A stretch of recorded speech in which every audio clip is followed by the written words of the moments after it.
Përshëndetje të dashur nxënës, ja ku takuam përsëri në lëndën e abetares. Sot kemi për të punuar faqen 96 në libër. Tema është alfabeti i gjuhës shqipe.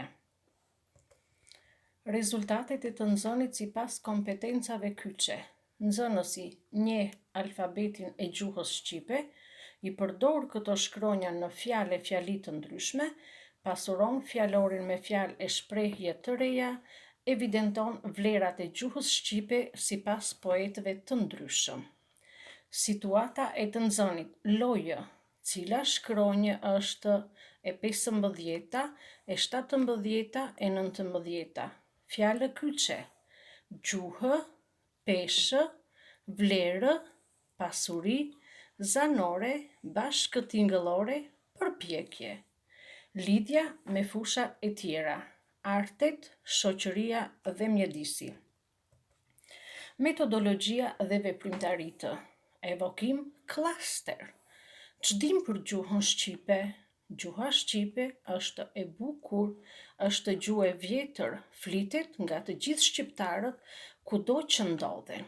Gjuha shqipe ka 36 shkronja, 7 janë zanore, 29 bashkëtingëllore. Mësuesja ka ndarë zanoret me ngjyrë të kuqe dhe bashkëtingëlloret me ngjyrë të zezë. Por kam nënvizuar me vijë të zezë disa bashkëtingëllore. Përse? Sepse këto janë shkronja dyshe. Pra, sa shkronja ka gjuha shqipe? Gjuha shqipe ka 36 shkronja. Sa janë zanore? Zanore janë 7. Po bashkëtingëllore sa janë? Bashkëtingëllore janë 29. Veprimtaria e dytë. Në libër do të gjejmë disa vargje që poetët i kanë krijuar për gjuhën e bukur shqipe. I lexojmë së bashku. Gjuha jonë, sa e mirë, sa e ëmbël, sa e gjerë, sa e lehtë, sa e lirë, sa e bukur, sa e vlerë.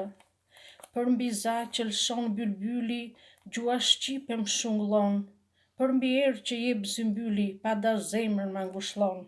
Por si vala e bregu detit, por si gjama e rrëfez zgjetare, por si oshtima një tërmeti, njashtu është gjuha jonë shqiptare. Po mirë të dashur nxënës, ç'dim ne për poezinë? Ne dim që poezia ka vargje, ka strofë, ka rimë, përcjell mesazh. Sa vargje ka secila nga strofat e dhëna në libër? Pra, secila nga strofat e dhëna në libër ka 4 vargje. Po ne thamë që poezia ka rimë, gjejmë fjalët që rimojnë këtu. Në vargjet e dhëna, fjalët që rimojnë janë e mirë, e lirë, e gjerë, e vlerë, bylbyli, zymbyli, deti, tërmeti, zgjetare, shqiptare. Shpjegojmë fjalët dhe shprehjet e reja që gjetëm brenda në vargjet e bukura të gjuhës shqipe. E ëmbël ka fjalë të bukura, e gjerë ka shumë fjalë, e vlerë, e shtrenjtë, nëpërmjet saj merremi vesh.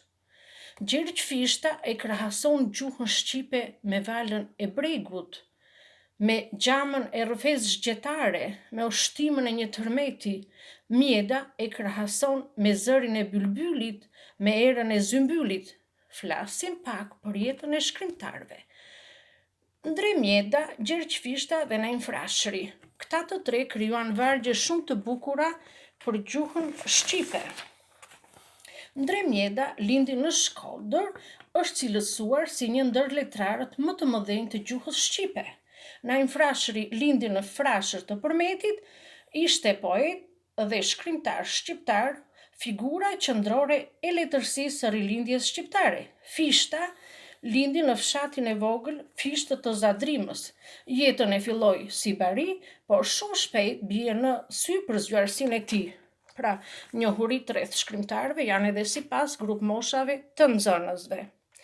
Kalojmë tek veprimtaria e tretë. Krijojmë një pezvargësh për gjuhën e bukur shqipe. Gjuha shqipe e bukur, e ëmbël, mësohet, trashëgohet, flitet. Gjuha jonë e bukur flitet lirshëm. Mjet komunikimi, mësuesja ka paraqitur edhe formatin e pezvargëshit, një emër, dy mbiemra, 3 folje, një fjali, një sinonim. Detyrë shtëpie. Mëso dhe recito bukur vargjet që janë dhënë në libër. Harto për secilën strofë nga një fjali pyetëse plus përgjigje, punë të mbarë